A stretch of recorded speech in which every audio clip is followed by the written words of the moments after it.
Boa tarde a todos. Agora sim. Em nome da Cardiologia DOR, gostaria de agradecer muito a presença de vocês no simpósio da Rede DOR, que iremos abordar hoje desafios comuns do nosso dia a dia. E escolhemos o tema do consultório ao transplante na insuficiência cardíaca avançada e na hipertensão pulmonar. E por que esse tema e por que transplante, né? A Rede DOR tem a cardiologia no seu DNA. E o seu fundador, o Dr. Jorge Moll, que muito nos honra hoje com a sua presença aqui no simpósio, é cardiologista e um dos maiores incentivadores do programa de transplante que nós temos na Rede DOR e de novas tecnologias.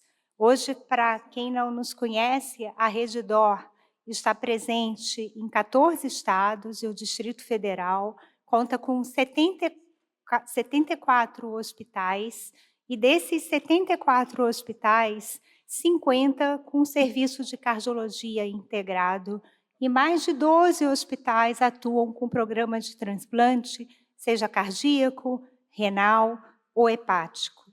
E mais recentemente, com um programa de transplante pulmonar, que é coordenado e está sob a chefia do Dr. Tiago Machuca, que também muito nos honra com a sua presença aqui no simpósio e que nos brindará com uma apresentação após o caso de insuficiência cardíaca. O Dr. Tiago, ele é brasileiro, coordena o serviço de cirurgia torácica e o programa de transplante ECMO na Universidade de Miami, e agora de volta ao Brasil, que com muita satisfação e de volta na Rede DOR, para coordenar o nosso programa de transplante ECMO, em um curto espaço de tempo, já realizou mais de 13 transplantes de pulmão e com resultado excelente. Então, muito obrigada, Tiago, pela sua presença no nosso simpósio, e gostaria de passar a palavra, então, agora para o Dr. André Feldman, que é o coordenador regional da Cardiologia de São Paulo, que vai conduzir os nossos trabalhos aqui e seguir com a moderação do simpósio. Obrigada. Boa tarde a todos, sejam todos bem-vindos. A gente, então, vai iniciar agora a programação científica do nosso simpósio. Para me ajudar na moderação, eu já convido o Dr. Rafael Franco, que é coordenador da Cardiologia do Hospital São Luís Itaim, junto com uma mesa, com certeza, de vários especialistas que vão trazer um pouquinho dessa visão, experiência de um caso clínico que a gente vai discutir daqui a pouco com vocês. Então, já chamo o Dr. Denilson Albuquerque, que é membro do board da Cardiologia DOR, professor da pós-graduação do IDOR, que é o Instituto DOR de Pesquisa e Ensino, Dr. Luiz Seguro, que é coordenador clínico do Programa de Transplante Cardíaco da Rede DOR aqui em São Paulo, Dr. Murredini, eletrofisiologista dos hospitais de São Luís Itaim, São Luís Morumbi e Hospital Brasil, Rede DOR aqui em São Paulo, Dr. Samuel Steffen, coordenador cirúrgico do Programa de Transplante Cardíaco da Rede DOR aqui em São Paulo. E para a gente iniciar um pouquinho, trazer um pouco da visão da IC avançada, eu convido o Dr. Rafael para começar a falar um pouquinho de worsening heart failure, o que a gente enxerga quando o paciente está começando a deteriorar e como que a gente deve manejar esse paciente. Rafael. Muito obrigado, André, muito obrigado, doutora Olga, muito obrigado, doutor Jorge, pelo convite, pelas oportunidades de estar aqui. Então, coube a mim, nesses próximos minutos, falar um pouquinho sobre esse conceito do worsening heart failure e o que fazer com essa situação. Então, basicamente, a gente vai começar por uma coisa que é quase óbvia. Qual o tamanho do problema? Então, não há dúvida nenhuma de que a insuficiência cardíaca, genericamente falando, é uma patologia ou um conjunto de doenças, é a via final de um conjunto de problemas, de um conjunto de doenças. E a sua incidência é muito alta. Então, aqui, por exemplo, nós temos dados norte-americanos de pacientes de 60 a 95 anos, mostrando uma incidência que atinge até 25 pessoas a cada 1000 na população americana. Esses, podem reparar aqui, dados de até 99, no primeiro... Desculpa, não estou conseguindo apontar aqui. Então, até 1999, 25 a cada 1000 e 21 a cada 1000, né, na década de 2000 a 2009. Outro problema igualmente grande se tange a mortalidade. E aqui, nesse diapositivo, eu mostro a vocês que a mortalidade pode ser substratificada a depender de alguns fatores. Por exemplo, a idade. Pacientes mais idosos vão experimentar uma maior mortalidade. E esses dados são dados de 1 ano após o diagnóstico. Estamos falando de mortalidade de quase 40% em pacientes com mais de 90 anos. Em pacientes do sexo masculino, uma maior mortalidade nos primeiros meses, depois uma igualdade de mortalidade. E olha que até o elemento de onde foi feito o diagnóstico, obviamente, vai fazer diferença, com uma mortalidade maior nos pacientes que receberam o diagnóstico da insuficiência cardíaca enquanto internados. Mas é pior ainda. A mortalidade, em algumas estatísticas, pode atingir 67% dos pacientes nos primeiros 5 anos do seu diagnóstico. E vamos além, não é só mortalidade, é uma doença que tem muita morbidade. E em algumas estatísticas, nós estamos falando de uma quantidade de internações que pode atingir 2,4 internações por pessoa por ano. Ou seja, uma doença com uma incidência alta, com alta mortalidade e com alta morbidade. Até o momento, ou até recentemente, se entende a evolução da insuficiência cardíaca como o gráfico que vocês estão vendo. Uma evolução razoavelmente linear, quando começam as descompensações. E essas descompensações são marcadas por internação hospitalar. São exatamente esses marcos que vocês estão vendo aqui. O paciente logo depois se recupera, perde funcionalidade e a curva vai tendo esses vales ao longo da evolução.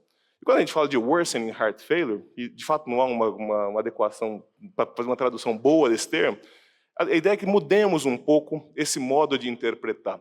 Ao invés de pensarmos só nas internações, nós vamos pensar que esse paciente, ou vamos entender, vamos enxergar que esse paciente começa a piorar antes do evento internação propriamente dito, que ele se recupera mais lentamente do evento internação. E é esse conceito novo que a worsening heart failure traz. Quer dizer, a ideia é entender esse paciente quando há deterioração dos seus sinais, já no cenário da insuficiência cardíaca crônica. E quais são eles? Não é só a internação, é o paciente que vai ao pronto-socorro descompensado, é o paciente que em locais em que é possível fazer diurético terapia EV, ele recebe em nível ambulatorial, é aquele paciente que entra em contato com o seu médico e já é ajustada para cima a sua diurético terapia. Então, esse é um conceito, pela primeira vez usado em guidelines, no guideline da Sociedade Europeia de Cardiologia em 2021, é aqui que a gente tem que mudar o nosso paradigma e começar a enxergar esse paciente um pouco mais cedo.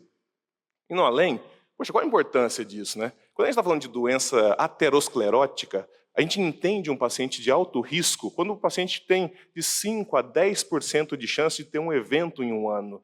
Então, note esse gráfico que está aparecendo a vocês, como a gente substratifica os pacientes conforme o risco frente à doença aterosclerótica. Olha como isso é insuficiência cardíaca. Os nossos pacientes de insuficiência cardíaca podem ter 67% de mortalidade em 5 anos. O risco do indivíduo que tem insuficiência cardíaca é muito mais alto, ele interna mais, ele morre mais. Então, numa analogia com a comparação com as doenças ateroscleróticas, nós teríamos que colocar esses pacientes como extremo alto risco ou muito extremo alto risco. Então, mostrando a importância de reconhecer essas fases do tratamento ou essas fases pelas quais o paciente, na jornada após o diagnóstico, passa. E esse diapositivo que eu trago a vocês é um diapositivo que fala muito sobre isso. Então, aqui no começo, nessa fase verde, o diagnóstico tem risco de insuficiência cardíaca. Aqui, nessa fase amarela, ele já tem o diagnóstico e começa o tratamento. O risco clínico dele aumentou. Começou o tratamento, a gente consegue diminuir esse risco consideravelmente. Só que eu já quero chamar a atenção de vocês que aqui nós já estamos falando de tratamento guiado pelas nossas diretrizes, pelos guidelines, e já estamos falando de otimização de verdade. CDI se necessário, Resync se necessário, realmente tratar esse paciente de maneira ampla. E ainda assim, esse paciente entra nessa fase que a gente chama assim, agora de worsening heart failure. Então, começa a piorar, precisa de mais diurético, vai ao pronto-socorro, precisa de diurético EV. Essa é a fase do indivíduo que nós agora vamos identificá-la, como se a gente atingisse esse paciente de maneira mais precoce, antes que ele chegue nessa fase da insuficiência cardíaca avançada, para os quais outras ferramentas, para além do tratamento baseado em diretrizes, vão ser necessárias. Transplante, dispositivos de assistência ventricular e assim por diante. Ainda indo além, mas tudo bem, como é que a gente vai fazer com esse paciente no momento em que ele atinge esse ponto? Não, olha, identifiquei, nosso paciente realmente está piorando. Então, talvez a pedra fundamental nesse momento é otimização volêmica e diurético terapia. Então, num primeiro momento, a boa parte desses pacientes vai precisar de diurético EV, como vocês estão vendo aqui Você vai começar ou continuar, não tirar desses pacientes os inibidores de SGLT2, vai usar acetazolamida nesse paciente, especialmente no paciente internado, e fundamentalmente vai otimizar todas essas terapias e mantê-las após essas internações, idas ao pronto-socorro ou ajustes de medicação, mesmo em nível ambulatorial. Obviamente, como elementos adjuvantes, usar diuréticos tiazídicos e, eventualmente, com necessidade de inotrópico nessas internações, vasodilatadores, vão ser necessários. Essa é a fase aguda, é a fase do que o paciente está internado, está no hospital. Mas a principal fase, nesse momento, é a gente ser extremamente agressivo no que tange ao tratamento clínico da insuficiência cardíaca. E aqui é olhar para todo lado mesmo. É valsartana mais sacubitril, beta-bloqueador, os antagonistas dos mineralocorticoides, os inibidores de SGLT2.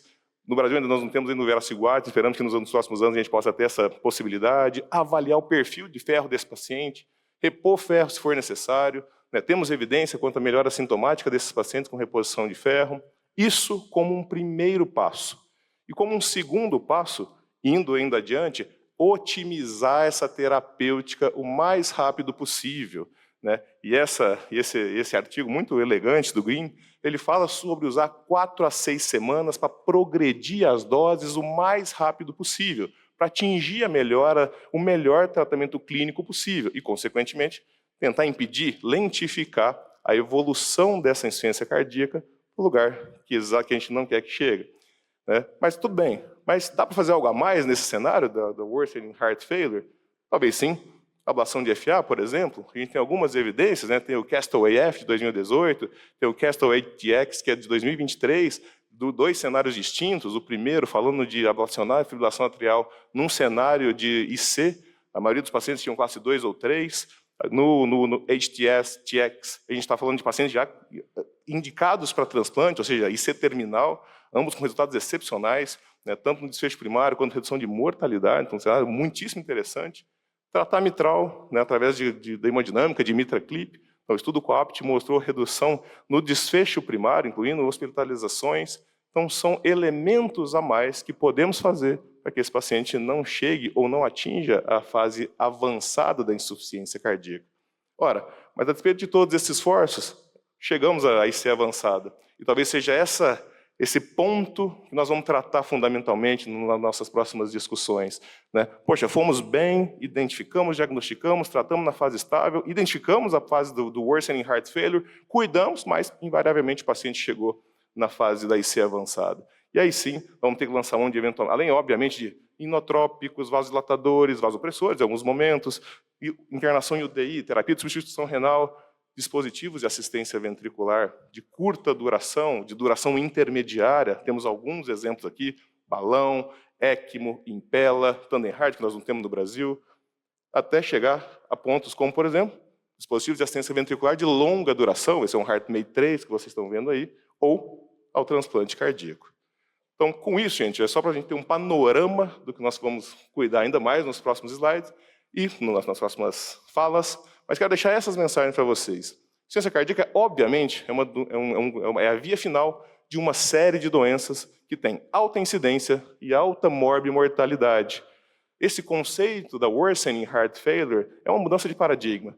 E é importantíssimo identificar esse paciente no momento em que ele, de fato, começa a piorar. Quando começa a ir ao pronto-socorro, precisa de diurético EV, precisa de ajuste de diurético via oral, mesmo em nível ambulatorial. E não nos esqueçamos que nós estamos falando de uma jornada que começa lá nos fatores de risco, até o diagnóstico da insuficiência cardíaca, da sua fase de estabilidade, a fase da worsening heart failure e, finalmente, e infelizmente, numa boa parte das vezes, nós chegando na IC avançada com as necessidades de suporte ventricular até transplante cardíaco. Eu acho que é isso.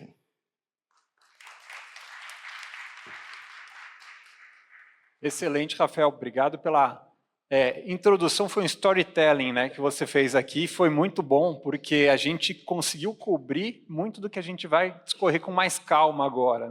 A gente lembra de ser e lembra do Quarteto Fantástico, mas o Quarteto Fantástico ele é fantástico até um certo ponto, mas a partir de um certo ponto a gente tem que lançar mão de outras possibilidades que vão conseguir proporcionar para o paciente uma melhor qualidade de vida. E para a gente discutir um caso clínico real, eu convido o Dr. Luiz Seguro para nos ajudar aí um pouquinho nessa discussão. Luiz, A palavra é sua. Bom dia, boa tarde a todos. Acho que é um grande privilégio fazer parte desse time fantástico. Agradecer ao doutor Olga, ao doutor Jorge pela oportunidade. Então, coube a mim trazer um caso prático, um caso clínico real, né, que veio de um hospital da rede e encaminhado para o centro para tratamento de C avançada. Começando então o nosso caso, é um senhor de 48 anos, sexo masculino, morador da Grande São Paulo, casado, 3 filhos e operava numa indústria química. A história dele começou em 2005, quando no exame periódico ele relatou um cansaço aos esforços e o colega identificou uma arritmia. Isso motivou alguma investigação e foi identificada uma sorologia positiva para Chagas. De antecedentes, o paciente não tinha nenhum fator de risco para doença cardiovascular, a não ser a mãe, que tinha miocardiopatia chagásica também. Na evolução, passou um bom tempo oligosintomático. Em 2015, numa avaliação ambulatorial até, ataque ventricular em Holter, disfunção ventricular sistólica, fração de 35%, foi investigado coronária com cateterismo, não tinha lesões, nesse momento tinha classe funcional 2, e foi implantado um CDI, cardioexplorador implantável. Mais um momento, permaneceu um tempo bem razoável, oligosintomático, até que o ano passado, setembro de 2023, procurou pela primeira vez, aí, depois de muito tempo, um pronto-socorro numa descompensação. A queixa, no momento, era piora da dispneia, estava em classe funcional 3 e tinha apresentado uma síncope. Nesse momento, a terapia utilizada era relativamente otimizada, não conseguiu atingir doses maiores por conta de pressão, mas usava o quarteto fantástico, furosemida e amiodarona. E, por conta desse histórico de síncope e um paciente portador de cardioexplorador implantável, o paciente, pela síncope, foi hospitalizado, mas foi chamada a equipe da arritmia para fazer a primeira avaliação. Eu convido aqui o Dr. Murredini para nos dizer. Espera aí, só um pouquinho, antes do Murredini falar, acho que é importante a gente discorrer um pouquinho sobre a terapia, essa evolução desse paciente ao longo desses anos. Então, eu vou convidar o Denilson para falar um pouquinho do ponto de vista clínico, o que a gente tem até esse momento, Denilson. Ok. Bom, boa tarde a todos. Mão na massa, você falou, né? Obrigado a oportunidade, Olga, Jorge, todo mundo aqui juntos. Chagas é um problema, todo mundo sabe disso, né? Não existe os trials, tem pouco doente com Chagas, as evidências são todo por extrapolações, mas os 4 pilares do tratamento é o doente que tem uma insuficiência cardíaca com fração de ejeção reduzida, clássica, e os 4 pilares do tratamento devem estar recomendados na nova diretriz do Chagas, que saiu recentemente, a sua colocação. O grande problema no chagásico é a dose, né? O doente Chagas responde mal à dose. Amanhã eu vou apresentar um nosso registro do brief, no qual a gente compara Chagas com não Chagas. Catastrófico, Luiz. Toda a evolução, isso que o Rafael colocou, o worsening heart failure, quer dizer, é um doente problemático. Aí, o que ele tem? Os 4 pilares, corretíssimo, mas tudo em doses menores do que as doses preconizadas nas nossas diretrizes. Mas esse é o jogo que tem que ser jogado, não tem como. Eu acho que está perfeito a colocação e o doente, mesmo todos esses 4 pilares, ele piorou na insuficiência cardíaca porque está na curva de descida da sua patologia. E até, Denilson, o chagásico, às vezes, porque esse paciente está com doses até boas. Às vezes o chagásico a gente não consegue chegar em doses altas por causa da pressão. Não, né? Mas observe, ele está com 100 mg de metoprolol, quando a dose preconizada é 200, e está com a subdose do sacubitril valsartana, que inclusive não tem nem estudo com o sacubitril valsartana. Vai ter o parachute, que vai ser publicado, mas não tem ainda o resultado. Eu não sei dizer, a impressão que eu tenho é que o parachute não vai mostrar nenhuma diferença em relação ao IECO-BRA, tá, em relação ao Chagas, mas está na crista da onda, eu acho que está certo, correto. Mas observe, menor dose do sacubitril valsartana, menor dose do beta-bloqueador, só a espironolactona que está numa dose média que a gente usa aqui no Brasil. A dose preconizada, geralmente, da espironolactona é um pouco maior, mas no Brasil é essa que a gente usa mesmo. E o diurético, talvez, na manipulação, vai precisar aumentar um pouquinho em função da nova síndrome, né? Descompensada. Tá? Maravilha. Regine, vamos lá? Então, o que você traz aí para a gente em relação a essa síncope, como que foi essa investigação? Vamos lá. Bom, agradecer o convite, doutora Olga, doutora Jorge, toda a rede. A primeira coisa que o cardiologista ele tem que ter em mente quando ele recebe um paciente desses no pronto-socorro é um paciente com disfunção ventricular grave que teve uma síncope. Então, o que a gente precisa, André, é afastar uma causa arrítmica para esse evento. Estou clicando aqui. Ok. Então, foi feita a avaliação do desfibrilador, a avaliação eletrônica, e o que esse registro intracavitário mostra para a gente, no canal de marcas aqui, a gente tem mais eletrograma ventricular do que atrial. Então, isso é uma taquicardia ventricular bastante rápida. Na sequência, o aparelho reconhece isso como uma taquicardia ventricular e ele tenta reverter isso com uma terapia anti-taquicardia. No entanto, a gente observa que a taquicardia persiste e, na sequência, de acordo com a programação do aparelho, do dispositivo, o paciente recebe uma terapia apropriada do desfibrilador. Então, isso aqui, esse tipo de taquicardia, é uma causa de síncope num paciente com disfunção ventricular importante. Esse paciente ele foi internado e a avaliação inicial ela mostrava uma coisa que é muito comum no paciente com disfunção ventricular e doença avançada. Muita arritmia ventricular, muita extrasístole, várias morfologias, e isso traduz doença avançada, mas, no entanto, a gente ainda observava que tinha um padrão que era mais frequente. Algum comentário, André? Pode seguir? Ok. Então, o paciente recebendo terapia apropriada do desfibrilador, apesar do uso de amiodarona, choques recorrentes nos últimos 10 dias, a conduta do time de intervenção de eletrofisiologia foi partir para a ablação. Mas a gente sabe que esses pacientes que estão recebendo muito choque, etc., se você nada faz, a doença progride muito rápido. Mas um outro aspecto é que muita extrasístole ventricular pode eventualmente levar à piora da função ventricular. Esse paciente tinha um predomínio de uma dessas morfologias. Se observa que na parede inferior a gente tem bastante R, uma transição precoce no plano horizontal, e isso sugere para a gente que essa arritmia ela pode se originar na via de saída do coração, especialmente no lado esquerdo. Para que as pessoas conheçam, quer dizer, você vai fazer a ablação de um paciente chagásico, 80% das vezes esse circuito está na face externa do coração, é um circuito subepicárdico. Então, uma etapa fundamental é fazer a punção subxifoidiana, ela é feita com agulha de peridural no espaço subxifoidiano. Tem que fazer isso com cuidado, porque o coração está batendo. O maior risco é você perfurar o VD. Pode ter sangramentos, inclusive, importantes. Então, tem que fazer isso com bastante cuidado para conseguir passar o guia no espaço subepicárdico. Na sequência, você passa os introdutores e parte para a ablação. No nosso caso em especial, mesmo sob anestesia geral, o paciente ele persistia com as extrasístoles. Uma delas foi mapeada, era mais frequente junto da cúspide esquerda. A gente avaliou a coronária com injeção de contraste, tinha segurança, essa extrasístole foi eliminada, e na sequência a gente vai para o nosso principal objetivo, que é eliminar essas taquicardias. Uma estimulação ventricular pouco agressiva, a gente induz uma taquicardia muito rápida. O problema dessas taquicardias é que os pacientes não toleram, condição hemodinâmica piora muito. Então você não pode deixar o paciente em TV para mapear, a gente faz isso em ritmo sinusal. Esse tipo de mapa, é o mapa que a gente chama de Island, o que ele faz?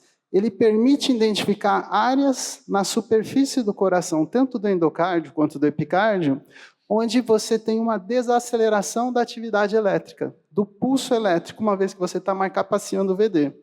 Aonde você vê esse conjunto de cores mais próximos, provavelmente é onde passa a taquicardia. Isso foi feito no endocárdio, no epicárdio, e aqui a gente vê que uma vez que você tem um mapa de propagação, existe uma área onde essa eletricidade ela passa mais lento. Aqui provavelmente é onde esse circuito passa. Então a gente vê que no lado endocárdico, na face interna do coração, manipulação de catéteres, a gente induz uma taquicardia muito rápida, e aqui entre um QRS e outro, isso aqui é um sinal muito sugestivo que o circuito passa aqui. É muito comum isso no Chagas, porque entre o anel da mitral e a parede livre do VE, ela fica mais fininha. Então fica uma condução lenta ali. E isso foi identificado em ritmo sinusal, sem a necessidade de ter o paciente em taquicardia. A taquicardia foi eliminada com radiofrequência no endocárdio, e na sequência a gente fez um teste final. Ainda restava uma das taquicardias no epicárdio, junto da onde a gente mapeou aquela área de desaceleração.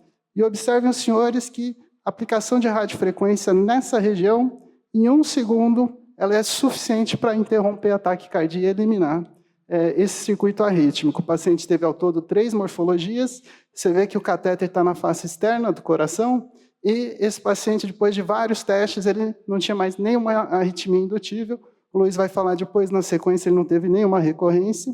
Ao término do procedimento, ele foi encaminhado para a UTI, recebendo nora, dobuta, e aí o Luiz vai seguir com o caso. Ô, Mohedini, aproveitando que você está em... Por exemplo, no término do procedimento, a gente não tem nenhuma taquicardia ventricular, mas do ponto de vista clínico, agora, a amiodarona tem que ficar, não é? Isso é uma mensagem importante para o clínico, né?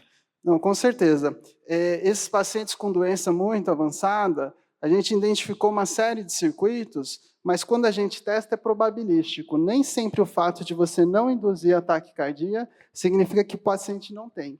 Eventualmente, vários fatores, a própria anestesia, você pode ter dificuldade de induzir uma taquicardia como essa. E é por causa disso que esse doente tem que ser mantido com a dose da amiodarona, né? Eu não sei. Agora, normalmente, você diminui a dose da amiodarona ou você mantém a dose clássica antes do processo, do procedimento em si? Normalmente, esses pacientes, quando vêm para a intervenção, eles já estão impregnados, acabam recebendo dose alta. Mas depois de uma ablação como essa, que você conseguiu mapear todos os circuitos, você testa, não induz mais nada, fico muito tranquilo de reduzir para uma dose baixa, Perfeito. 200 miligramas, e seguir clinicamente. É isso aí, tá ótimo. Muito bom. Vamos lá, então, Luizão, o que a gente tem aí? Vamos continuando. Obrigado, Mohedini.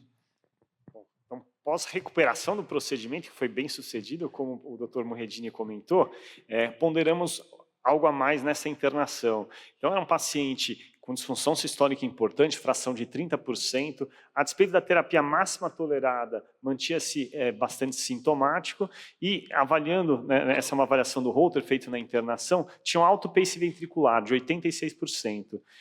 Lembrando que ele tinha um CDI atrioventricular, né, e, portanto, com uma estimulação exclusivamente no ventrículo direito. Nesse momento, então, foi considerado ser feito um upgrade do dispositivo de estimulação, e ele foi submetido ao implante de uma terapia de ressincronização cardíaca.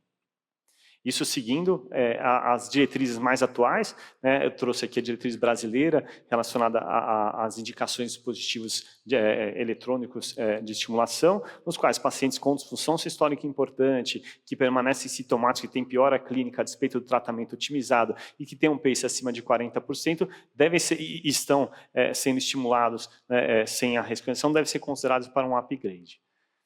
Na sequência, então, após essa internação, pouco tempo depois, o paciente teve uma nova piora, que motivou a procura de pronto-socorro, nesse momento com classe funcional 4, e na avaliação, identificado o paciente estava congesto, foi hospitalizado novamente, e depois de 5 dias com uso de diurético endovenoso, teve melhora para ir para casa.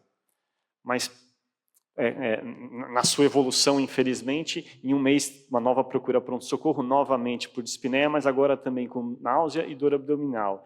E essa terapia utilizada no momento. Veja que a dose do beta-bloqueador conseguiu ser progredida depois da internação que eu tinha demonstrado, as demais medicações, sobretudo o vasodilatador, não conseguimos aumentar. Muito bom. Você vê que apesar da intervenção, a gente fez a ablação da taquicardia, a gente indica uma ressincronização, o paciente está otimizado do ponto de vista farmacológico, todo o quarteto fantástico. É comum essa evolução, Denilson? Como que você enxerga isso? Porque a gente está começando a esgotar as possibilidades aqui, né? Claro, é a história natural da doença, né? Quer dizer, você vê que você conseguiu... Eu acho que a ressincronização aí entrou, mas não deu o gás que a gente estava esperando nesse paciente. Mas foi uma tentativa que a gente teve. Mas a história natural da doença mostrou aí, ele entrou na debacle da Alzheimer, e aí você vai ter, provavelmente, um doente que ficou mais congesto, hipotenso, vai entrar no caso chamado cardiointensivismo, para evoluir para o transplante cardíaco. Pelo menos é o que eu estou prevendo isso aí nesse contexto como um todo. Tá? A ressincronização é mais do ponto de vista sintomatológico ou tem benefício de mortalidade, Denilson? Teoricamente tem benefício de mortalidade, mas no Chagas tudo é diferente. Né? Eu acho que no Chagas a gente não encontrou ainda na literatura dados consistentes que possam dizer que teve impacto na mortalidade. Tá? Mas pode melhorar sintomas, e isso que a gente também quer. Melhorar a qualidade de vida já está muito bom, mas não foi o caso dele. Só um ponto aqui, né, André? E quero de novo a participação do Dr. Denilson. Como esse caso é ilustrativo no que tange exatamente esse contexto da jornada do paciente, né? Das internações mais curtas, desse contexto da piora progressiva, das terapias indicadas em momentos o mais precoce possível, né? Não esperando esse momento já do francamente avançada. Eu acho que talvez essa sensibilidade que a gente tenha que ter com os nossos pacientes de IC, de intervir neles, tentar o momento adequado. Claro que isso é muito difícil, mas, né, doutor, o senhor trabalha muito nessa área, achar o ponto correto, né? Não esperar o desenvolvimento lá para frente, já numa IC avançada, para só lá pensar em terapias a mais. Né? Perfeito. Então, conforme o Dr. Denilson previu, o paciente realmente se apresenta mais hipotência, pressão sistólica de 86, com sinais de congestão tanto pulmonar quanto sistêmica, e um eletrocardiograma agora em ritmo sinusal, poucas extracícios ventriculares, nenhuma arritmia sustentada, e veja um QRS já bem mais estreito em relação ao anterior que o Dr. Morregini tinha mostrado. Um raio-x da internação, com alguns sinais de congestão pulmonar, e esses são os exames laboratoriais da entrada mesmo do paciente. Uma tropa ultrassensível discretamente aumentada, peptídeo natriurético bastante elevado, 6.900 de NT para UNP, sinais de disfunção renal, creatina de 2, injúria hepática, 1.000 de TGP, um PCR baixo, não apontando para nada para infecção, que não tinha nenhuma história clínica, e um lactato também aumentado. Ecocardiograma, trago nesse momento, é um eco com um ventrículo já remodelado, diâmetro diastólico 75, disfunção sistólica importante, 26% de VE, o VD nesse momento não tinha uma disfunção importante, disfunção discreta, FAC de 31, insuficiência mitral importante, secundária, implicando também um pior prognóstico, a tricúspide discreta e sem sinais de hipertensão pulmonar estimada de 36. Nesse momento, o diagnóstico que tínhamos, então, um paciente com uma miocardiopatia chagásica, já de uma evolução mais longa, uma IC fração de ejeção reduzida, internações recorrentes, como o Rafael comentou, por descompensação da IC, quer seja por arritmia, congestão e agora baixo débito. E podíamos dar o diagnóstico em choque cardiogênico, de fato o paciente estava hipotenso, congesto, tinha lactato elevado e sinais de injúria orgânica. Vamos dar uma paradinha aqui, Luiz, acho que é importante, porque a gente está numa situação agora com evidentes sinais de hipoperfusão, microcirculação, tem uma hepatite isquêmica, TJ-TGP aumentado, um lactato um pouquinho aumentado. Essa troponina, pessoal, isso não é isquêmico de infarto, isso daí é próprio da IC descompensada, né? Então lembrar, não é que a gente tem que correr atrás de coronária nesse momento por causa dessa troponina, não é um choque cardiogênico de etiologia isquêmica. E a própria queixa, pessoal, dele de dor abdominal já denota a hipoperfusão. Você vê que ele chegou com dispneia, tinha congestão sim, mas tinha também hipoperfusão sistêmica. E agora a gente entra numa seara que provavelmente é uma internação mais aguda, ambiente de terapia intensiva. Como que a gente maneja isso, Rafa? Esse paciente que chega para vocês na UTI com quadro de hipoperfusão, choque cardiogênico chagásico, como que a gente lida com essa situação? Perfeito, André. Então, basicamente, o cenário aqui, claramente de choque cardiogênico, até um cenário de hepatite isquêmica, né, frente aos níveis de transaminases. Suporte básico aqui, para começar, vai ser ajuste volêmico, certamente com priorização de diurético, terapia EV e balanço hídrico negativo. Suporte inotrópico, né, dobutamina indiscutivelmente, e a partir daí vão julgar a refratariedade. Porque a partir desse suporte, diurético, inotrópico, esse paciente tolera vasodilatador? Já de saída, infelizmente eu conheço o paciente da gente, então não tolerava vasodilatador, então pressão muito baixa, talvez ele precise de vasopressores, mais adiante ele até conseguiu usar vasodilatadores, mas o mais importante aqui é definir se esse paciente precisa de um elemento a mais. E a gente tinha claros sinais de refratariedade a inotrópico endovenoso. A partir daí, tem que pensar em dispositivo de assistência ventricular. Desde o mais simples, balão intraórtico, até os mais avançados, chegando na ECMO, pensando num elemento de uso temporário. Né? Então, nesse paciente especificamente, eu acho que talvez a primeira medida para adicionar seria o balão intraórtico. Legal. Vou até aproveitar a oportunidade. Jaque, me ajuda aqui um pouquinho, vem aqui. A Jaque tem muita experiência em transplante cardíaco lá no Rio. Nessas situações, Jaque, aproveita aqui para dar a sua experiência, acho que é legal. Ou tem um microfone ali, você pode até pegar, não tem problema. Nessas situações, né, são situações desafiadoras, vocês já começam a pensar em que, olhando o paciente para frente, todo esse histórico aí, o que vocês vislumbram para o futuro desse paciente? Já começamos a manejar a droga vasoativa, a gente está entrando num estágio agora que ele não está respondendo bem a tudo que foi feito. Como que vocês vislumbram o olhar para frente desse paciente, além dessa internação? Obrigada. Fica de pé para o pessoal te ver, já. Isso aí. Então, obrigada pela pergunta. Esse é o paciente que está em choque cardiogênico Intermex 3, portanto, é aquele paciente que precisa usar inotrópico para perfundir órgãos vitais. A gente tem, no estudo REMATCH, início dos anos 2000, a gente sabe que 90% desses pacientes estão mortos em 6 meses. Né? Então, esse é um paciente que você tem que ter velocidade no trabalho. É muito importante que a gente consiga tentar tirar o inotrópico, porque você coloca a dobuta, ele volta a urinar, o fígado melhora, ele acorda, fica tudo bem, o lactato cai. E alguns doentes a gente consegue ter sucesso na tirada desse inotrópico. Esse é o melhor cenário. A gente sabe que a gente tem que correr com transplante ou com dispositivo de assistência ventricular de longa, mas o mais interessante é que a gente consiga deshospitalizar e fazer isso no cenário eletivo. O ruim, especialmente no Chagas, é que esses pacientes desmontam. Eles, quando entram em tempestade elétrica, mesmo com uma ablação bem-sucedida, eles têm muito prejuízo da função contrátil. Então, não é incomum que esse paciente comece a internar e a gente tem muito pouco tempo e, muito provavelmente, o sucesso no desmame vai ser muito baixo, né? Então, esse é um paciente também que, na nossa prática, acaba ficando dependente de inotrópico na terapia intensiva e a gente começa a ter que escalonar suporte, pensar em balão, pensar em outras coisas para manter ele vivo até o transplante, né? Então, a gente ainda vai ver a evolução. Mas eu viria esse paciente inicialmente com uma vontade de tirar inotrópico na hora que ele conseguisse e, no caso de refratariedade, pensar em preparar ele correndo para o transplante. Maravilha. E nessa situação, ele está tomando beta-bloqueador, como que funciona a dobutamina num paciente que toma beta-bloqueador, né, que ele está tomando dose boa? Dá para usar ou teria que pensar em milrinone direto, que tem um efeito um pouquinho diferente? Essa pergunta é sensacional, André.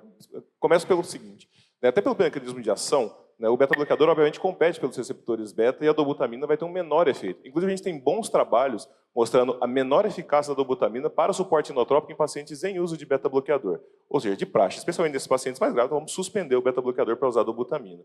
O uso de milrinona, levosimendana, vai depender muito da condição hemodinâmica desse paciente.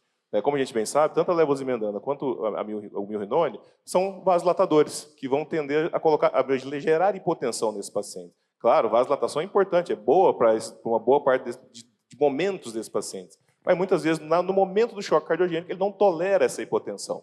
Então, no fim do dia, acaba que a nossa primeira escolha, em geral, é retirar o beta-bloqueador e usar a dobutamina e titular a dobutamina conforme necessidade.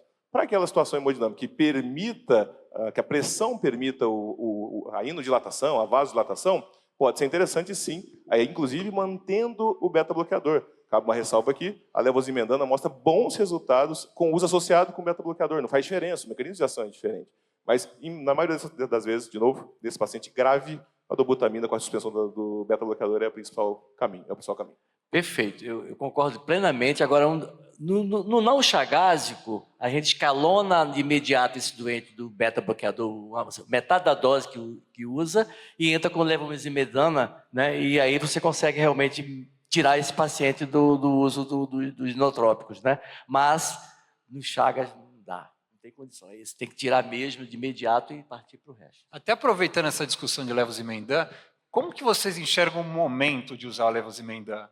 Porque agora a gente está entrando com a dobuta, vamos ver o que acontece. Será que já é o momento ou a gente espera uma refratariedade, uma dificuldade da dobuta ser desmamada para eu indicar o levosimendana? Não sei, quero ver o Luiz, quero ver o Rafa nesse sentido.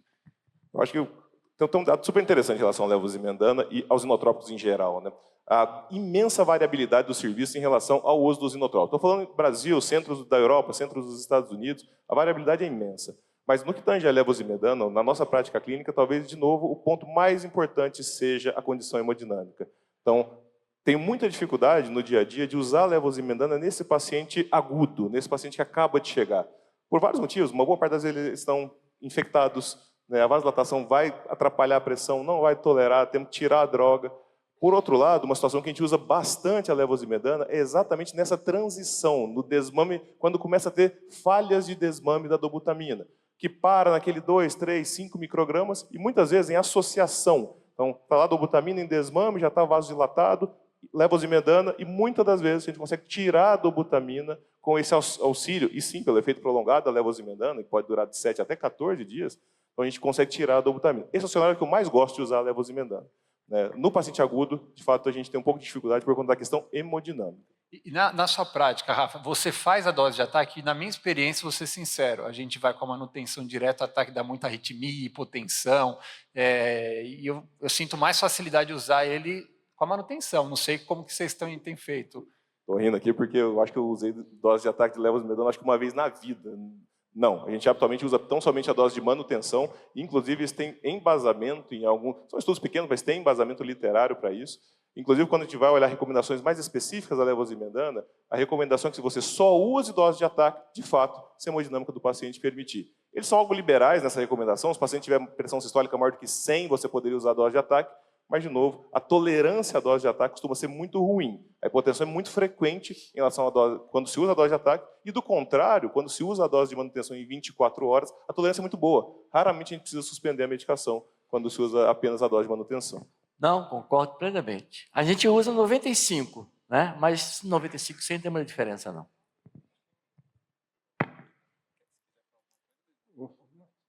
Acho que em relação ao levosimendan, acho que o paciente acho que sem dúvida, acho que a melhor situação para o uso é um paciente que você está saindo do quadro da descompensação e que vai permitir que o paciente saia e muitas vezes otimize mais a terapia da IC e que talvez faça ele sustentar essa melhora posterior. Mas o paciente você teve um trial dentro do hospital que você viu boa resposta, uma próxima descompensação, claro, não apresentando de forma tão grave quanto nesse caso, sem grande hipotensão, talvez pode ser o primeiro inotrópico a ser usado, né? Acho que na prática, às vezes, algo pode ser feito. E se me permitir, Luiz, tem um estudo super interessante em relação à levosimendan, pequeno, de uso recorrente em pacientes ambulatoriais. Estudo elegantíssimo, uso a cada 2 semanas de levosimendan e reduziu hospitalizações.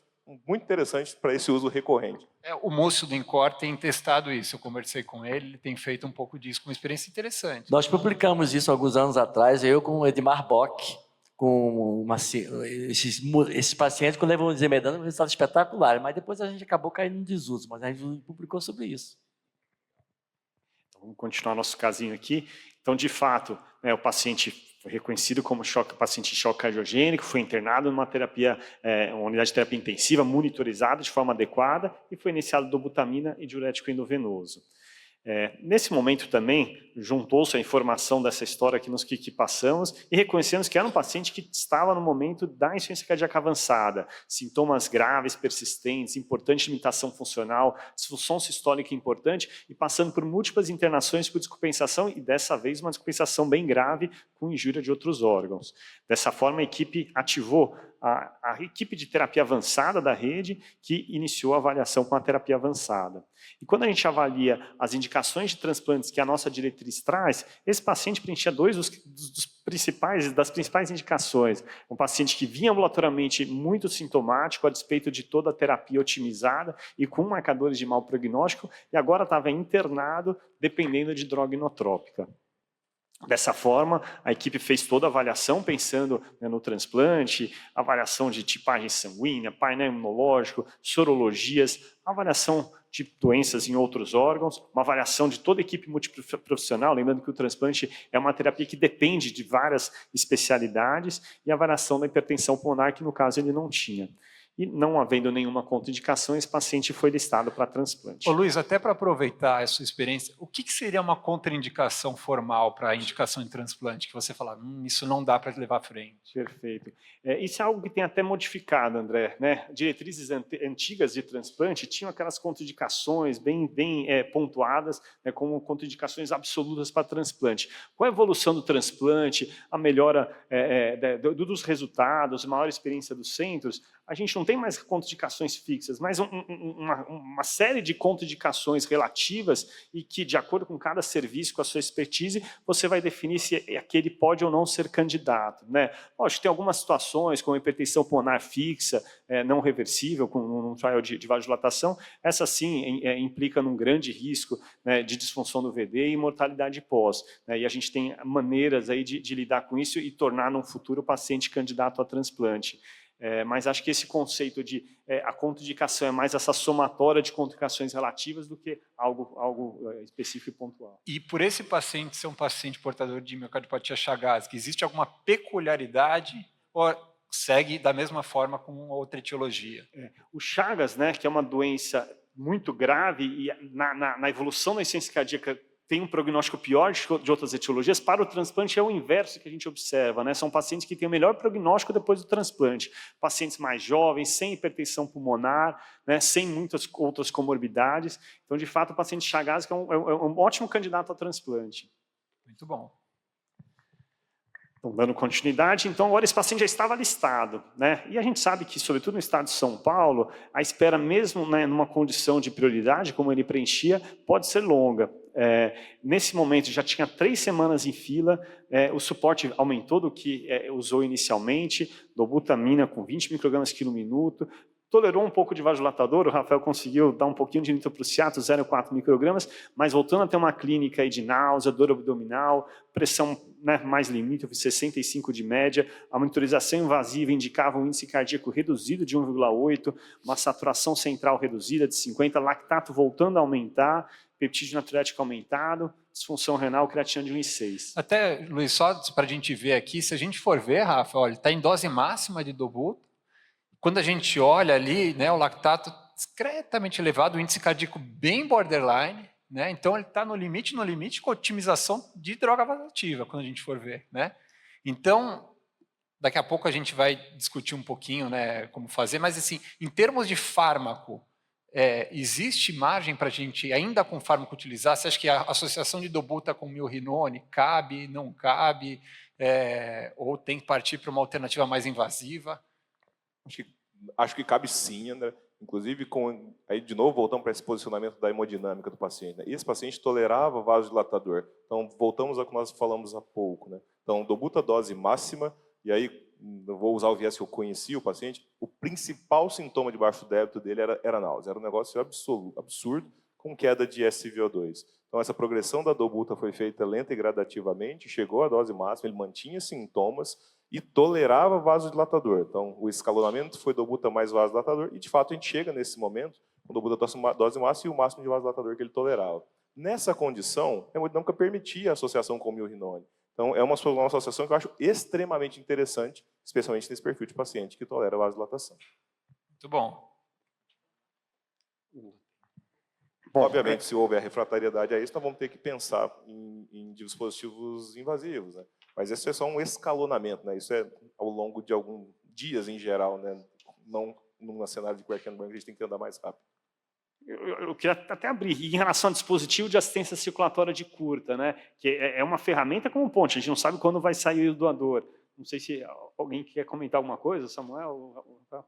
Se eu puder começar, depois eu deixo para o Samuel aqui. Eu acho que, se a gente se formos nos basear realmente no que nós temos de mais eficiente em termos de entrega de débito cardíaco, certamente nós vamos ter que andar para dispositivos como Impella e até ECMO. E aí nós estamos falando de entrega de 2,5 litros, 3 litros, até 5 litros por minuto. Nesse cenário, em que o paciente estava razoavelmente estável, o balão intra-aórtico com seu meio a 1 litro a mais, muitas das vezes é suficiente para gerar a compensação necessária para esse paciente e com um cenário menos invasivo, a despeito de que o Impella tem uma facilidade de passagem via hemodinâmica e por um acesso femoral. Mas, basicamente, eu acho que tem que ser levado em consideração a necessidade. Claro que isso não é tão fácil de ser julgado, mas num paciente que precisa, na maioria das vezes, esse primeiro passo, com o balão intra-aórtico, dando meio a 1 litro a mais de débito a ele, é suficiente para compensá-lo. E, caso necessário, vão ser escalonados. Aliás, tem até quando necessário ECMO VA periférica nesse paciente, o balão passa a ser interessante para descomprimir a cavidade do ventriclo esquerdo. Então, muitas vezes, começar pelo balão tem esse benefício adicional de já servir como elemento para frente. Muito bom. De fato, foi o dispositivo escolhido, o paciente recebeu aí o implante de um balão intraórtico. E veja que mais 6 semanas de espera, mesmo com balão. Nesse momento, o cenário dele era o uso do balão 1:1, dobuta 20 microgramas, e foi, de fato, associado ao segundo inotrópico, milrinone. É um momento que ele estava estável, pelo menos a avaliação de micro era boa, o rim se segurou durante esse período de espera, e, felizmente, tivemos oferta de um doador compatível. O transplante aconteceu, foi um transplante cardíaco ortotópico bicaval, essa é a foto real do procedimento sem intercorrências, um tempo de isquemia de órgão de 3 horas, um tempo bom, tempo de SEC de 1h20, e a função do enxerto já de imediato foi boa, que permitiu a retirada do balão intraórtico em sala. Muito bom, eu chamo aqui um pouquinho o Samuel, cirurgião que participou, inclusive, e fez o transplante. Samuel, a cirurgia de transplante e o transplante desse paciente, o que ela difere de uma cirurgia convencional? Ela é muito mais complexa, ela é muito mais demorada ou nem tanto o ato cirúrgico em si? Primeiramente, boa tarde a todos. Eu agradeço a oportunidade de estar aqui, de participar desse grupo de de insuficiência cardíaca e transplante. Eu já vou responder a sua pergunta, eu vou dizer assim, que cada transplante que a gente faz e participa tem uma história peculiar de cada um, né? Esse caso específico, veja que foi, até a gente comentou agora há pouco, foi um doador que não foi isogrupo, então a oferta primeiro é isogrupo, ele era tipo B, o Claudenir, foi um doador tipo O, que rodou o estado de São Paulo e a gente acabou rodando de novo a lista e caiu para o Claudenir e a gente acabou aceitando para fazer o transplante. Esse é um ponto que foi muito interessante desse caso, e isso demonstrou o empenho e da importância que a gente acredita no transplante cardíaco, né? Que esse paciente estava numa situação que ele precisava transplantar, são 9 semanas em lista, um tempo grande. Ele estava, quem o conheceu lá do Hospital Brasil e também viu ele no Itaim, no dia do transplante, viu como ele consumiu com assistência circulatória paracorpórea, beira-leito, que é o que a gente tem disponível, basicamente, para listar esses pacientes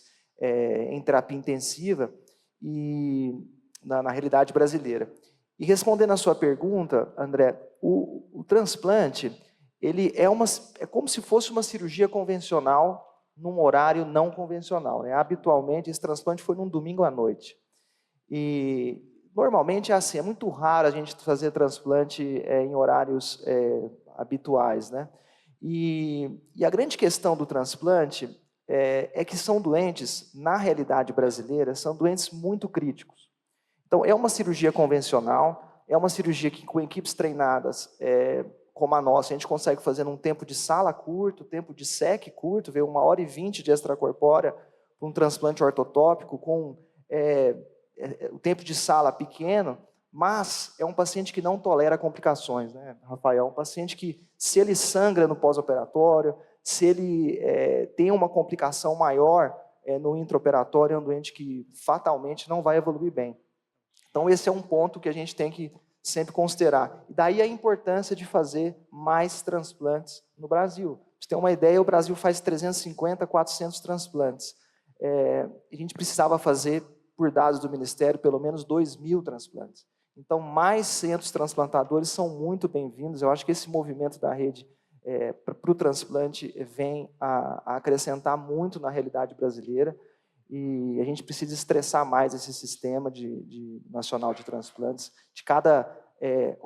Em torno de 10% apenas das ofertas de coração são utilizadas do total, por vários motivos. Esse era um caso, que é um doador que rodou pelo estado, por N motivos, não foi utilizado, mas nós conseguimos rodar a lista de novo e fazer o transplante, e foi tudo bem. E o que você comentou é importante. Se a gente analisar esse paciente, né, você falou, a cirurgia pode não ser complexa, mas o paciente, você vê, 9 semanas em fila, um paciente ficou em choque cardiogênico por 9 semanas. Como que é, do ponto de vista nutricional? Isso é difícil manter o paciente do ponto de vista nutricional, né? Certamente ele está numa condição agora inferior à condição que ele estava quando estava em casa. Por exemplo, isso tudo vai dificultando também a evolução pós-operatória desse paciente, né, que depende muito da condição de base dele. Então, isso que você comentou é importante. Às vezes o ato cirúrgico em si depende muito também da condição que o paciente está, né, com certeza.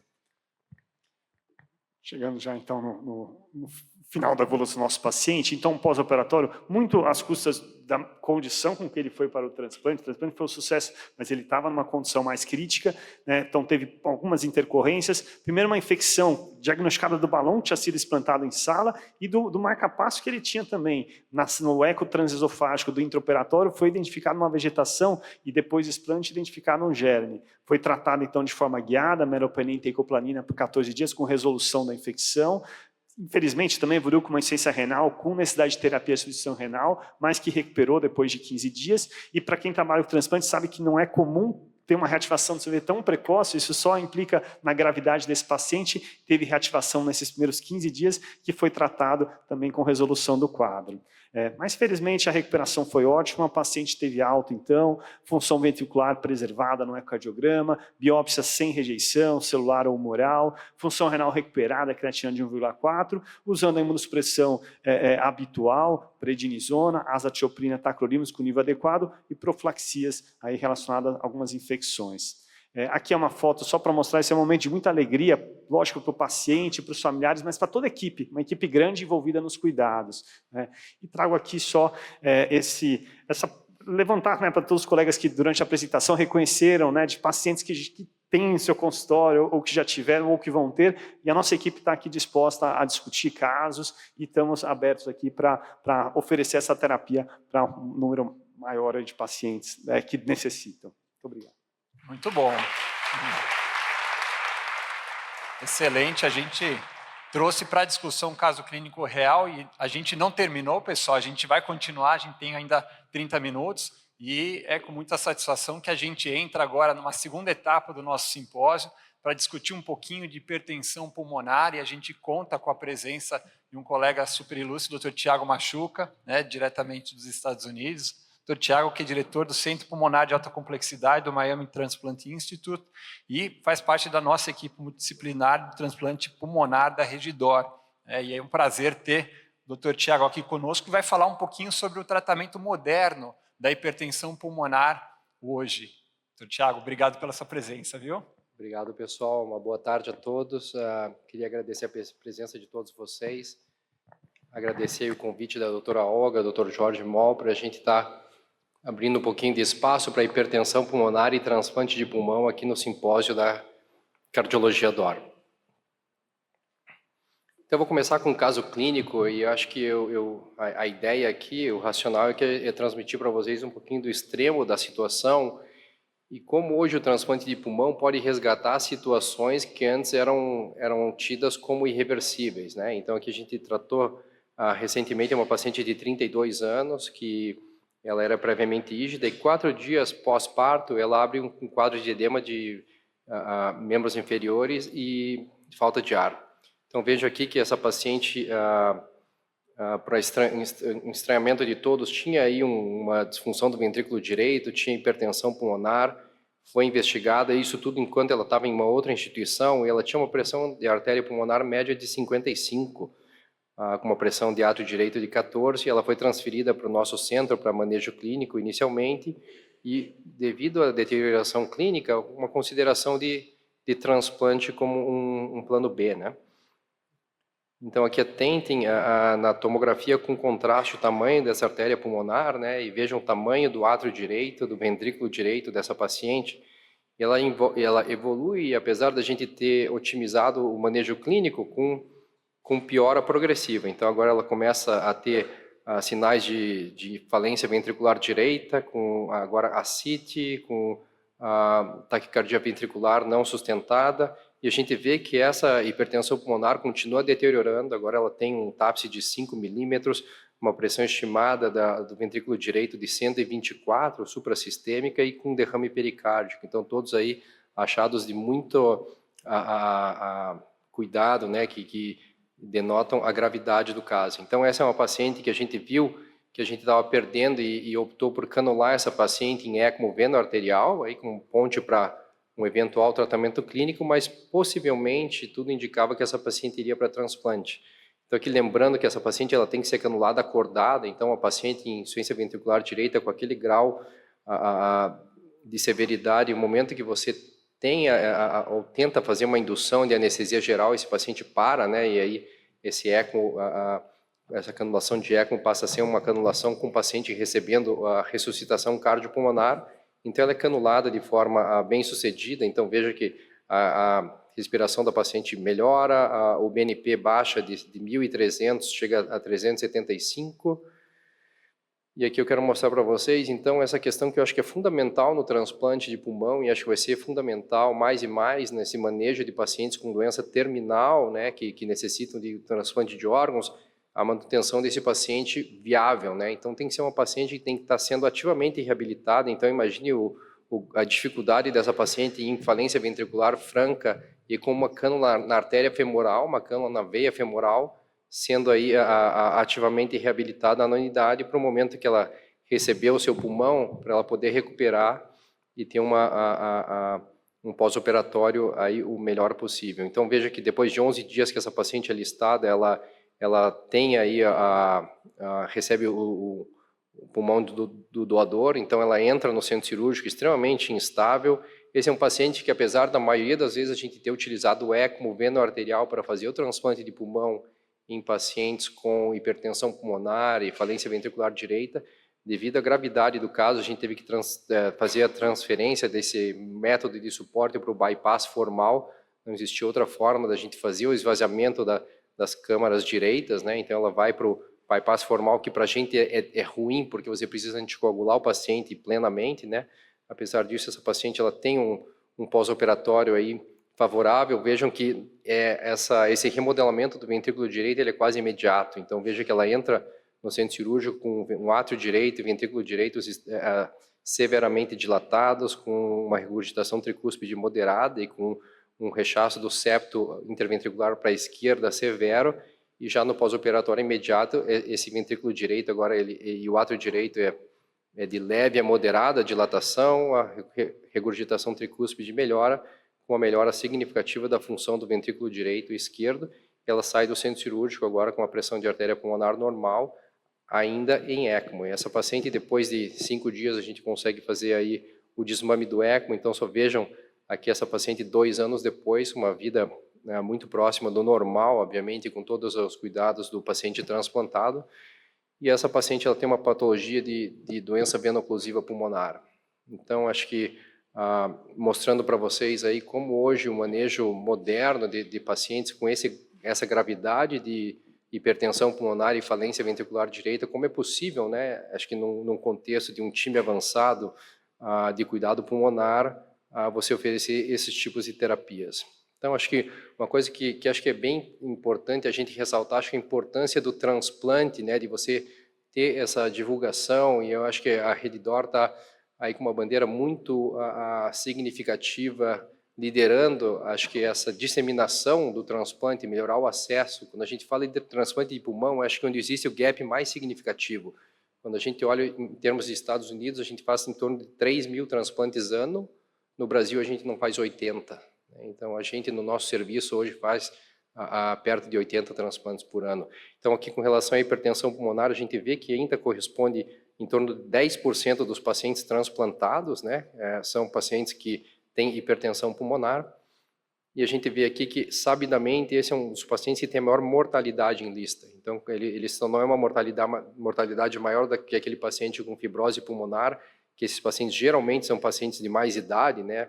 Mais de 35% deles acima de 65 anos, muito frequentemente acima de 70, mas esse é um paciente que ainda tem uma mortalidade muito alta em lista. Aqui, só lembrando para todos a questão de encaminhamento, acho que é fundamental a gente ter um encaminhamento precoce, como a gente viu nesse caso, foi um encaminhamento tardio, porque ela abriu o quadro de doença veno-occlusiva pulmonar com a falência ventricular direita, mas idealmente no momento que aqueles pacientes começam com terapia endovenosa ou subcutânea, no momento que você identifica uma disfunção do ventrículo direito, apesar do manejo médico, eu acho que é o momento de você encaminhar esse paciente para consideração a conhecer uma equipe de transplante e você ter essa oportunidade como um plano B. Hemoptise e as formas de alto risco, como a doença veno-occlusiva pulmonar ou a hemangiomatose capilar pulmonar, também se faz o encaminhamento para o programa de transplante no momento do diagnóstico. E a partir do momento que a gente conhece o paciente e faz o segmento, quando a gente vê a piora progressiva, apesar dos tratamentos médicos que cada vez estão mais avançados e melhorando a condição desse paciente e evitando o transplante, na grande maioria deles, a gente fazendo esse acompanhamento de perto, quando começa a existir disfunção de outros órgãos ou a hipóxia progressiva ou hemoptise de forma mais severa, a gente acaba listando esse paciente. Então, acho que uma questão que sempre existe é: esse paciente ele deve receber 2 pulmões ou ele deve receber 2 pulmões e 1 coração, né?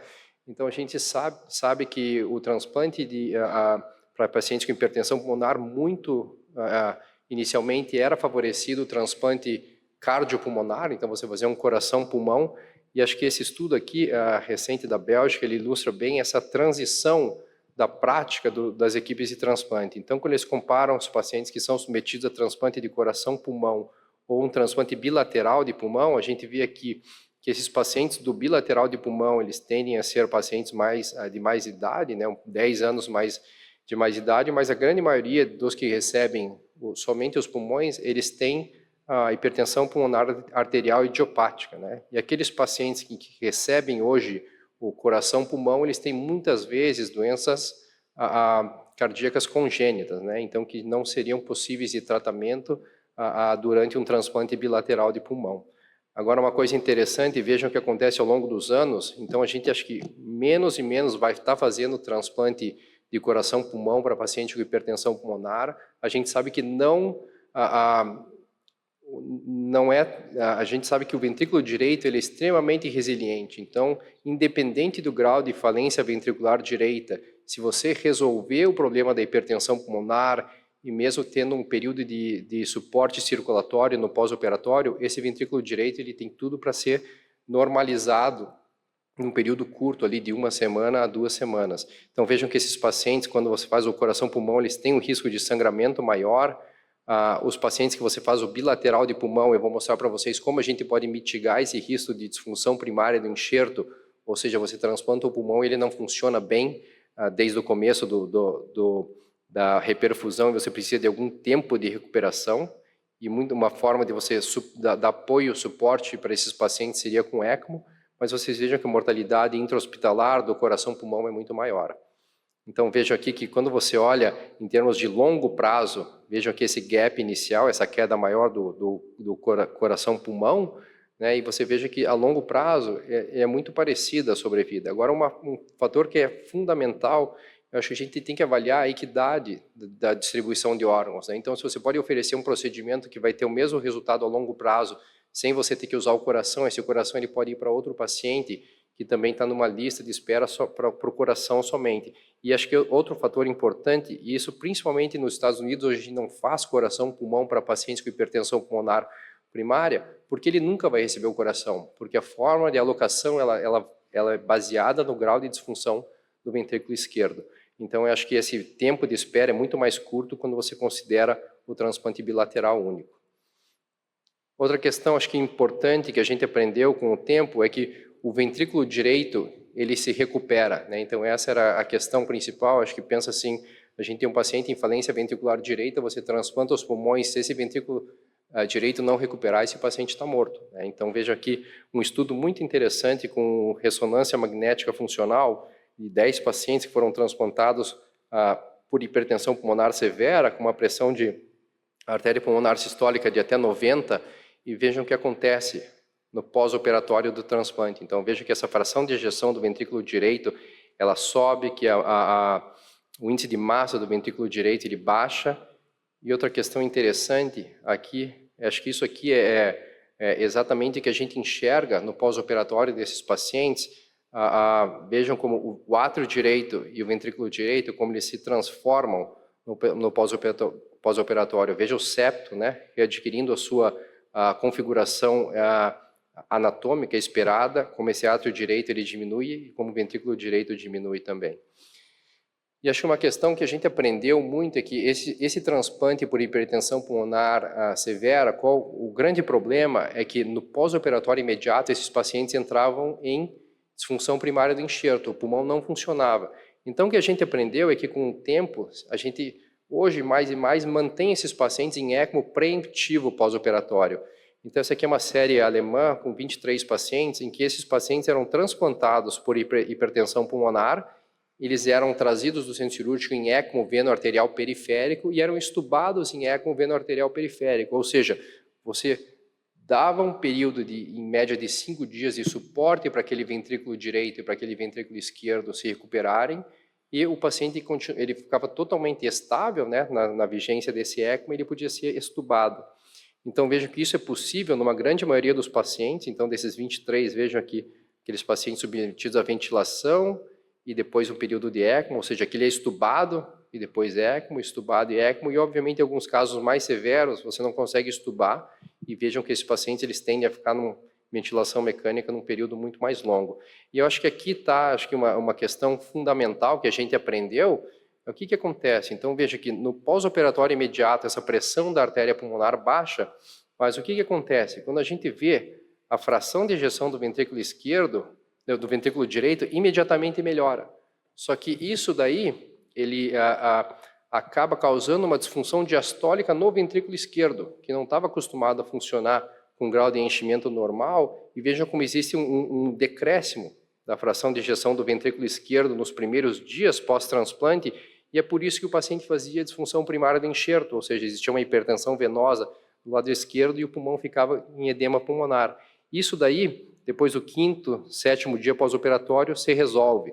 Ou seja, esse é o período que, se você deixar o paciente em ECMO veno-arterial, você evita essa disfunção diastólica do ventrículo esquerdo e esse paciente fica estável. Então, veja o que acontece ao longo dos dias quando você pega e tem o paciente suportado com ECMO, aqui com o seu débito cardíaco quase que completo, mas quando você baixa esse débito cardíaco, como o volume diastólico do ventrículo esquerdo aumenta. E veja que a pressão atrial também, ao longo dos dias, como ela normaliza. Ou seja, a gente entendeu que esse paciente, idealmente, deve ser suportado, deve ter um apoio com ECMO veno-arterial no pós-operatório. E veja a diferença de sobrevida. Então, aquela queda da sobrevida inicial desses pacientes, hoje não existe mais. Então, quando você mantém esses pacientes em ECMO veno-arterial preemptivo, a gente vê que esses pacientes eles não desenvolvem aquela disfunção primária de enxerto e tem uma sobrevida muito mais favorável.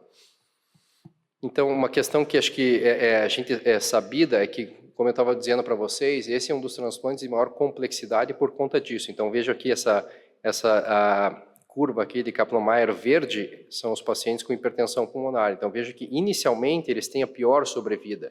E isso é muito relacionado a essa questão do remodelamento do ventrículo direito e esquerdo no pós-operatório imediato. Mas vejam, quando você analisa a sobrevida condicional, a sobrevida em 3 meses, esse transplante é um dos transplantes mais bem-sucedidos, com melhor resultado.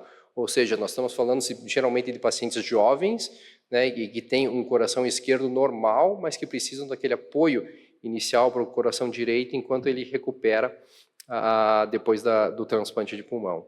E acho que aqui essa questão que também evoluiu muito, qual o modo de apoio? Esses pacientes, a gente vê que quando eles são bem acompanhados, eles têm uma deterioração rápida, mas eles geralmente estão no ambiente de UTI. Então, existe essa possibilidade de você acionar uma equipe de ECMO, de suporte avançado, para que esse paciente não evolua com óbito enquanto espera pelo transplante. E eu acho que muito do modo de suporte, o que a gente entende é que, para aqueles pacientes que a fisiologia ela é claramente de insuficiência ventricular direita, eles devem ir para o ECMO veno-arterial, mas acho que entender também que a gente tem alguns desses pacientes com hipertensão pulmonar e a doença pulmonar intersticial, né, fibrose, em que a fisiopatologia é primariamente hipóxia ou hipercapnia. Então, esses são os pacientes que, quando você coloca eles em ECMO venoso, você consegue dar o apoio, o suporte necessário para fazer uma ponte para o transplante de pulmão. Então, acho que existem várias formas, e eu só quero ilustrar aqui para vocês uma forma que é muito interessante, que hoje você tem a possibilidade de fazer o suporte desses pacientes em modos que não utilizam bomba. Então, você utiliza essencialmente uma membrana e você utiliza o coração do paciente, porque aquele ventrículo direito ele é muito hipertrofiado, é um ventrículo potente. Então, quando você utiliza o próprio ventrículo direito do paciente como uma bomba, aqui você tem uma cânula na artéria pulmonar, você vai desviar metade do débito cardíaco desse paciente por uma membrana de muito mais baixa resistência do que a circulação pulmonar, e esse sangue ele entra oxigenado aqui na veia pulmonar superior direita. Então, mostrando que isso é possível, e uma questão interessante, que acho que é mais favorável do que o paciente que eu mostrei para vocês, é que as virilhas ficam livres, né? Então, esse paciente ele tem uma possibilidade de deambular muito mais fácil. O aspecto negativo é que você precisa fazer isso, obviamente, com uma esternotomia e anestesia geral. Mas eu acho que mais e mais a gente vai ter essa possibilidade de salvar aqueles pacientes com hipertensão pulmonar severa e falência ventricular direita com ECMO, e eu acho que muito do sucesso que a gente enxerga é porque a gente está nessa fase 3 aqui do ECMO, em que é um ECMO moderno, em que muitas vezes o paciente está acordado, deambulando, como eu mostrei para vocês, não está nem no ventilador, com respiração espontânea, e eu acho que em algum momento a gente vai ter no ECMO veno arterial a possibilidade de não utilizar anticoagulação e evitar riscos de sangramento. Já existem algumas séries, hoje no ECMO veno venoso isso é de praxe, né, você usar o ECMO veno venoso sem anticoagulação, mas o veno arterial ainda não é padrão. Aqui só mostrar um pouquinho para vocês algumas evoluções cirúrgicas do transplante de pulmão. Então aquela incisão de clamshell que a gente tinha inicialmente, hoje ela foi substituída por uma incisão muito menor, então a gente acabou aprendendo aí com os nossos colegas cirurgiões cardíacos, né? A gente adaptou daquela cirurgia de reparo da válvula mitral, então você veja que a aorta está canulada, você tem aqui um campo cirúrgico que ele é mais limitado, mas é muito adequado para o transplante, e vejam que as incisões em torno de 10 centímetros, sem a necessidade de abertura do externo.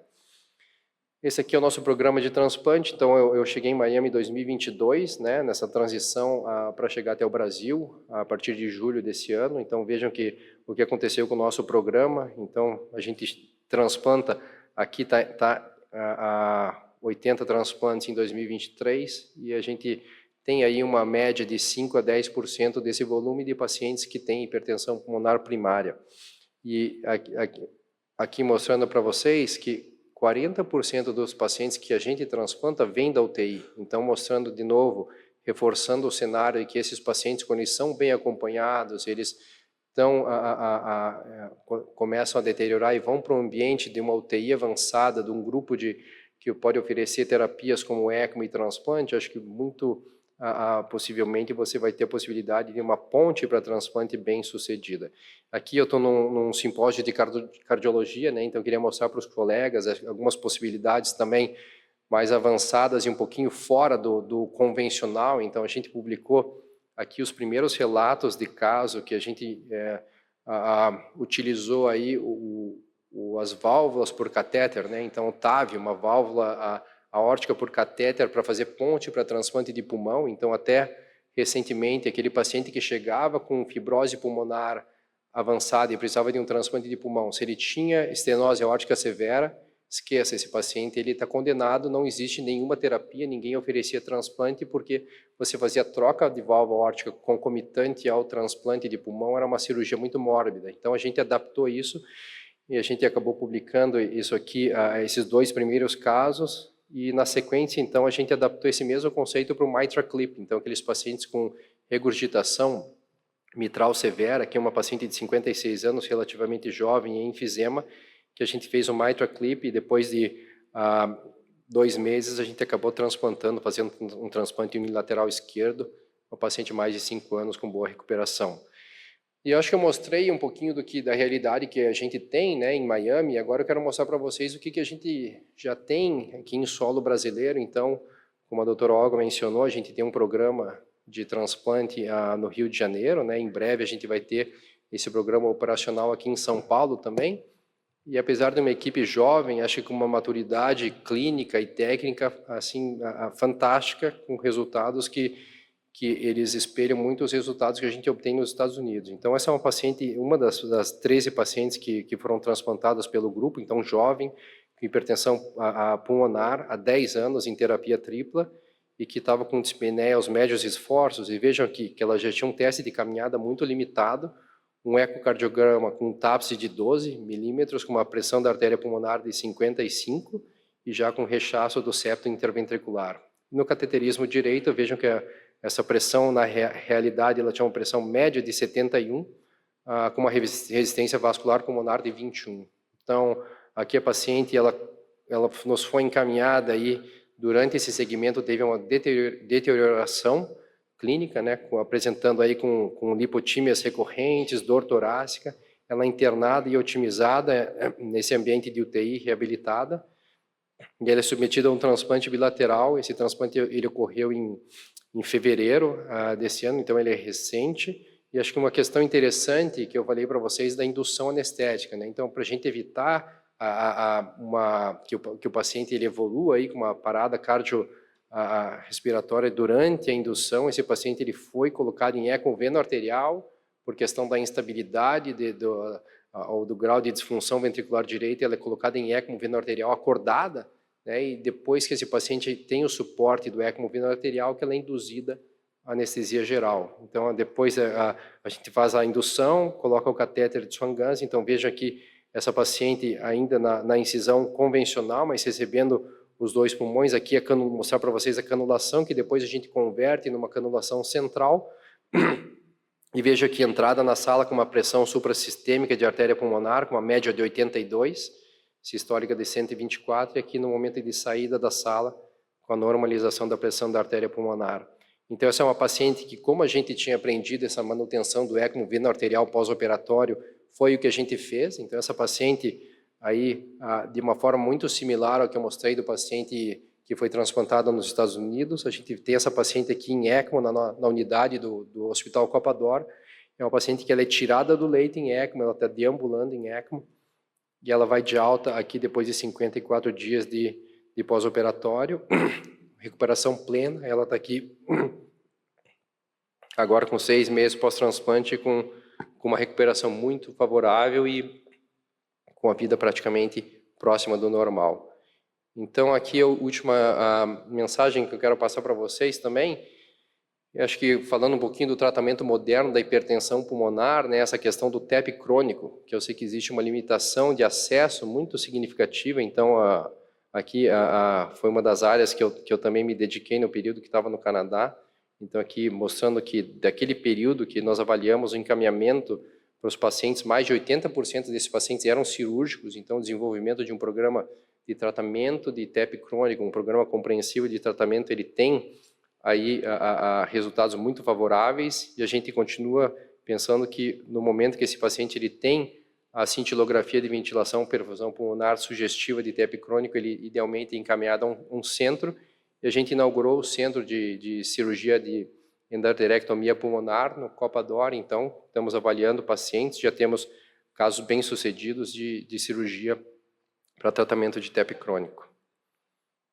Então, aqui para finalizar, eu acho que o transplante de pulmão, eu espero que eu tenha passado para vocês essa ideia de que ele é uma terapia que, mesmo em casos extremos de hipertensão pulmonar, esse paciente ele pode ser resgatado, e hoje, com a existência de métodos avançados de suporte, ele pode ser feita ponte para transplante, né? Eu acho que hoje a gente vai estar falando mais e mais de transplante bilateral de pulmão e não do cardiopulmonar, né?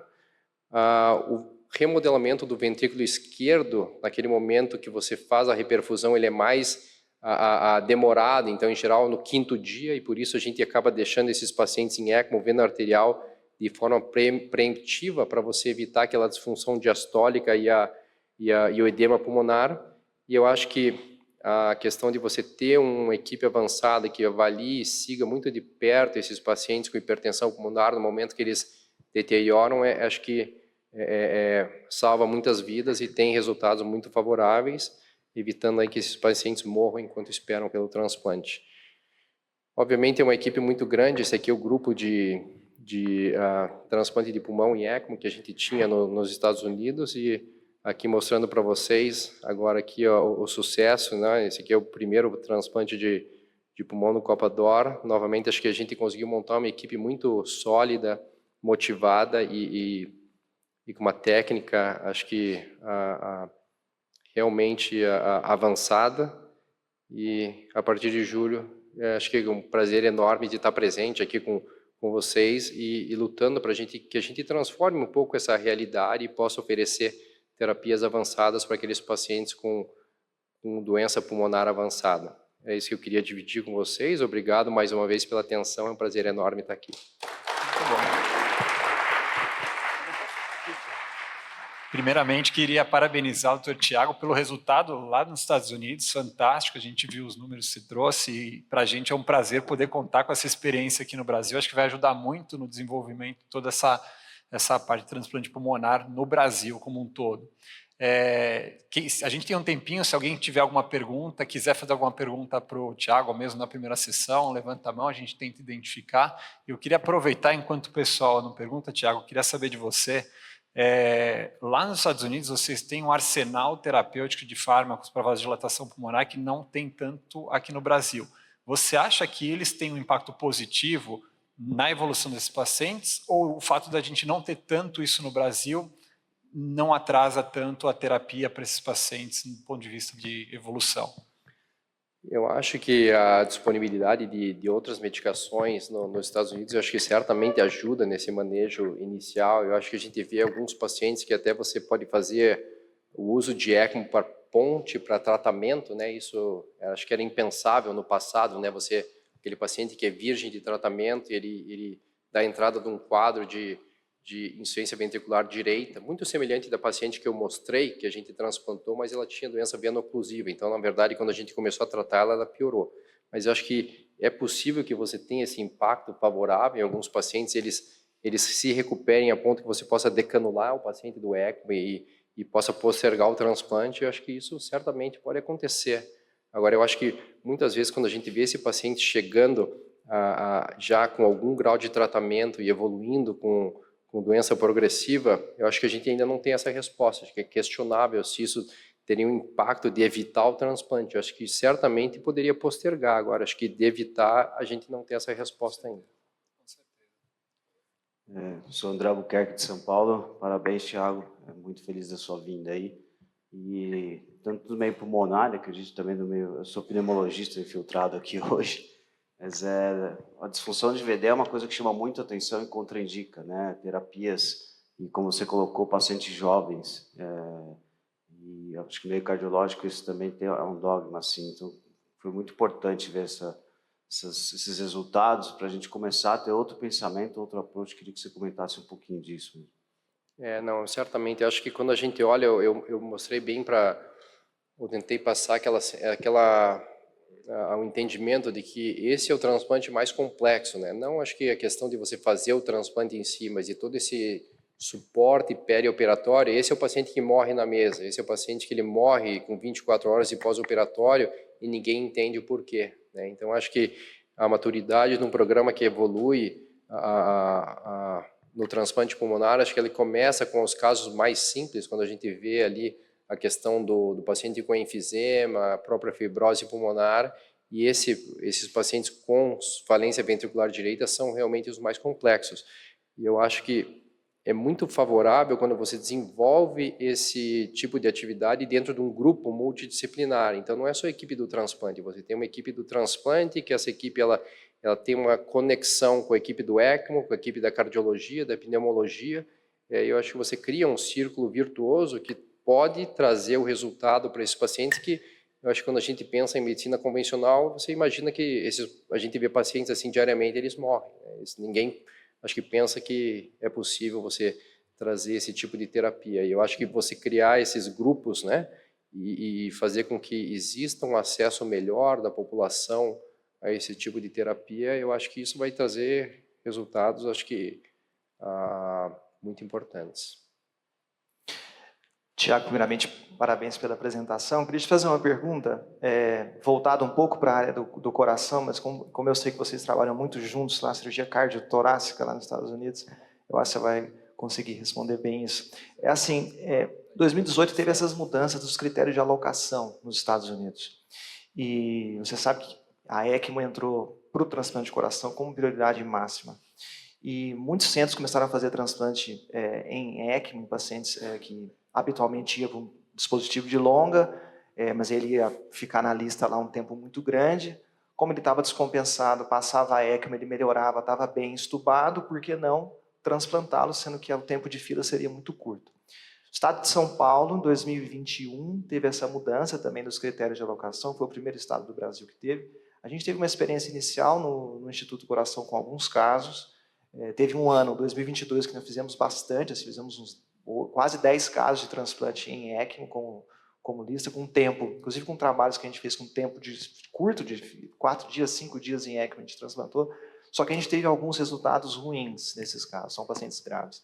Você acha que vocês trazendo essa experiência de ECMO que vocês têm em Miami para o Brasil, e juntando com a parte da cardiologia, da insuficiência cardíaca, a gente pode usar isso a nosso favor?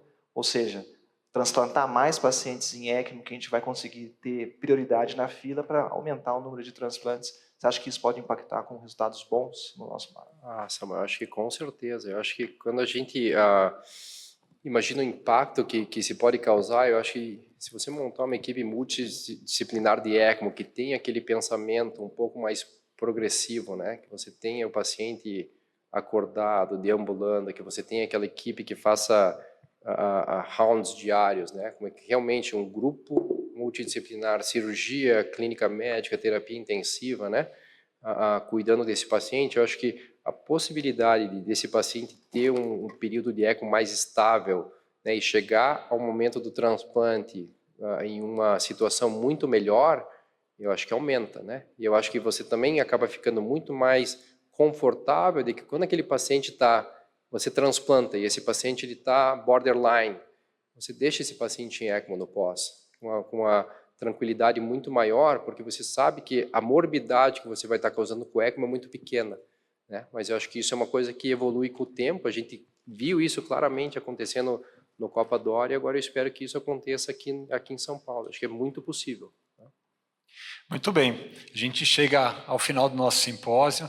Eu queria só passar aí uma última visão, talvez minha, que a gente está saindo ou transicionando de uma era onde no serviço público, aqui no Brasil, era o serviço que realmente realizava a maior parte dos transplantes, e a gente está passando por um período de transição onde os serviços privados estão podendo contribuir e melhorar também, ampliar o acesso às pessoas ao serviço de transplante, independente do órgão que a gente esteja falando, né? E agradecer, inclusive, o Dr. Jorge, que está aqui, por estar justamente incentivando demais a criação desse grupo de transplante, de vários órgãos, no caso, dentro da Rede DOR, porque amplia o acesso às pessoas, a gente consegue desenvolver e facilitar o transplante, que ainda no Brasil está caminhando, está engatinhando e tem muito para evoluir.